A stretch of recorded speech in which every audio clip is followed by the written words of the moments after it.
अपने डैड से बात करने के बाद तेयुंग अपनी कार में कहीं जा रहा होता है। वो जूही की पेंटिंग बना रहा होता है और जूही की पेंटिंग बनाते हुए उसे अपनी डैड की बातें याद आ जाती हैं और वो गुस्से में रेड पेंट को फैला देता है।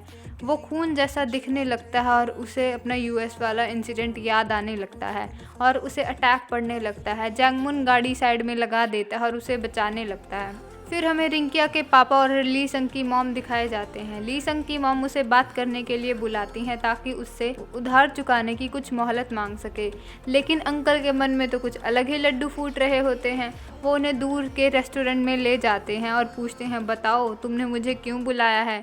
मॉम कहती है, मैं आपसे कुछ मोहलत मांगना चाहती हूँ, मेरी फैमिली को अपने घर रहने दो और उधार के लिए भी थोड़ा वक्त दे दो। वो रिक्वेस्ट करती है। अंकल अपने ठरकीपन को बाहर निकालते हैं और कहते हैं, तुम्हारे लिए तो कुछ भी कर सकता हूँ जान। वो उन्हें पकड़ लेते हैं और करीब जाने की कोशिश करते हैं। मॉम कहती हैं कि आप ये क्या कर रहे हो। अंकल कहते हैं, मैं तुम्हें पसंद करता हूँ, मेरे साथ एक रात बिता लो। मॉम अपना हाथ छुड़ाती है और वहाँ से भाग लेती हैं। ठरकी अंकल पीछे आते हैं और कहते हैं, मैं तुम्हारे 100 मिलियन बिल्कुल माफ़ कर दूंगा, बस एक रात की बात है। वो नहीं मानती तो अंकल 200 मिलियन वॉन और अपार्टमेंट का लालच देते हैं। वो उनसे चिपक जाता है। मॉम उन्हें धक्का देकर नीचे गिरा देती है और उसकी बेइज्जती करके वहां से चली जाती है। दूसरी तरफ ली संग के डैड को एक काम मिल जाता है। वो कॉमिक्स के स्केचेस का काम होता है। फिर हमें ली संग को दिखाया जाता है। वो अपने शेयर्स देख रहा होता है। उसके दोस्त भी वहाँ होते हैं। एक दोस्त कहता है, वाह तुम्हारे शेयर्स तो प्रॉफिट में चल रहे हैं। दूसरा दोस्त कहता है, तुम्हें रिस्क नहीं लेना चाहिए, ये खतरनाक हो सकता है। पहला दोस्त कहता है, लेकिन इसे कर्जा भी बहुत देना है, रिस्क तो लेना ही पड़ेगा। उनसे मिलने के बाद ली संग घर जाने लगता है।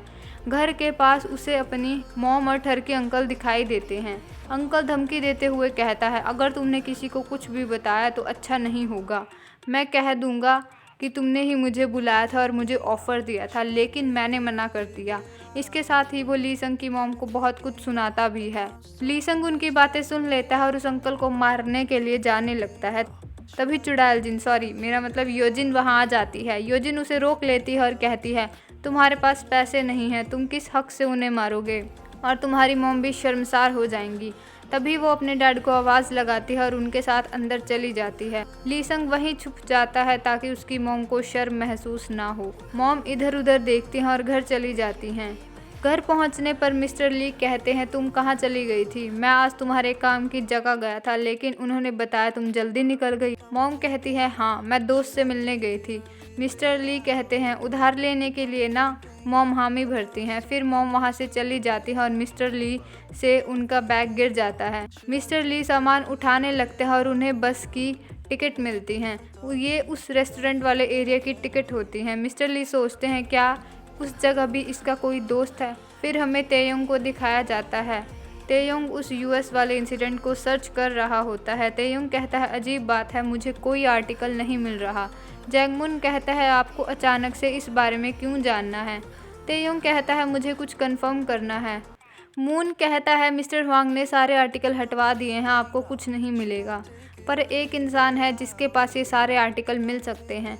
फिर हमें मिसेस हुआंग को दिखाया जाता है। दरअसल वो मिसेस हुआंग की ही बात कर रहा होता है। वो दोनों मिसेस हुआंग के बाहर जाने का वेट करते हैं और उसके जाते ही तेयोंग उनके रूम में घुस जाता है। ढूंढते ढूंढते तेयोंग को एक फाइल मिलती है। फाइल में उसे न्यूज़ आर्टिकल मिलते हैं जिसमें लिखा होता है, स्कूल में गन शूटिंग हुई थी और जिस लड़के ने गोलियां चलाई थी उसने सुसाइड कर लिया था।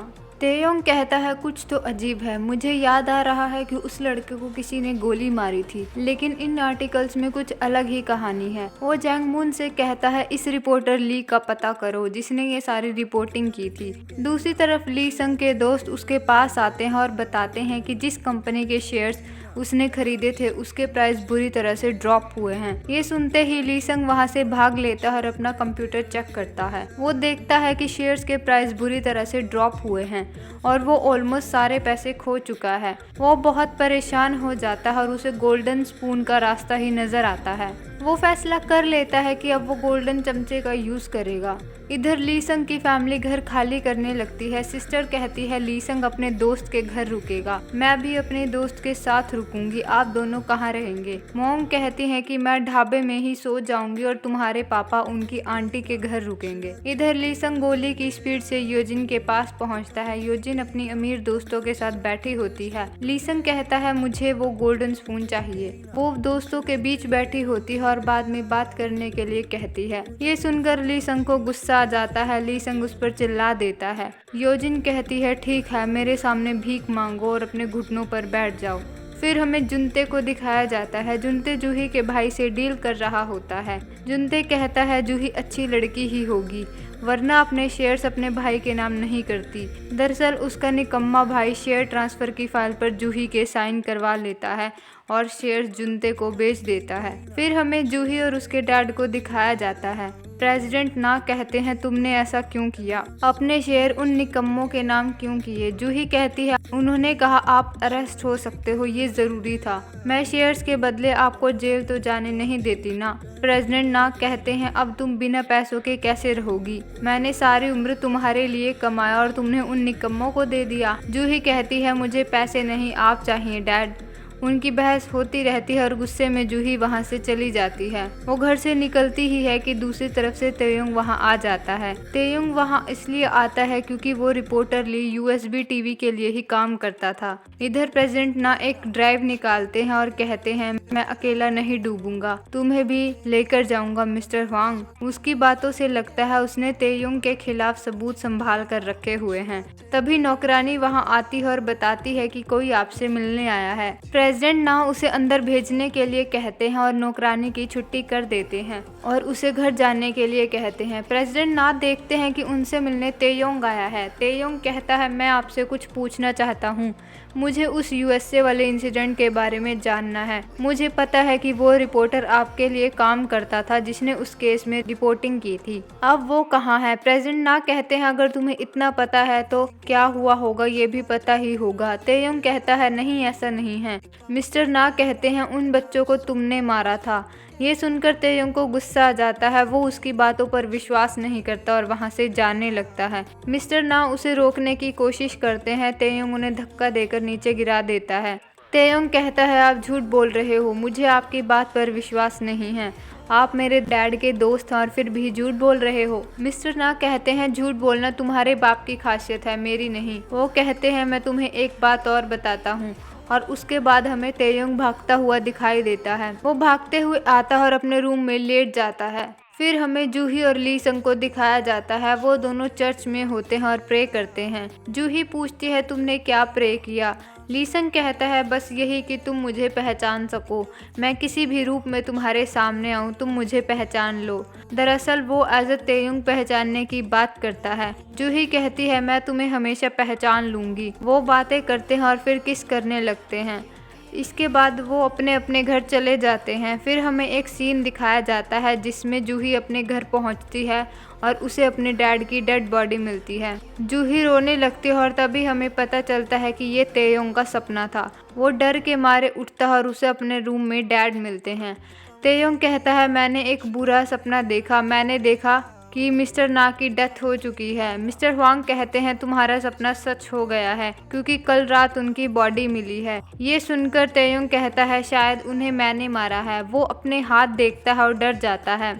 वो कहता है कल मैं उनसे मिलने भी गया था। मिस्टर वांग कहते हैं नहीं, उन्हें तुमने नहीं मारा और ना ही तुम कल उनसे मिले थे। मिस्टर वांग की बातों से लगता है वो इस मर्डर के बारे में जानते हैं, या तो तेयोंग या फिर उन्होंने इस मर्डर को अंजाम दिया है। मौका मिलते ही तेयोंग घर से भाग लेता है और मिस्टर ना के घर पहुंचता है। वहाँ वो सोचता है क्या इनका खून मैंने किया है। ये सोचकर वो सुसाइड करने की सोच लेता है। वो कार के सामने खड़ा हो जाता है और सुसाइड करने लगता है। तभी योजिन वहां आ जाती है और उसे बचा लेती है। कार वाला आदमी कहता है मेरी गाड़ी के सामने मरेगा क्या कुत्ते।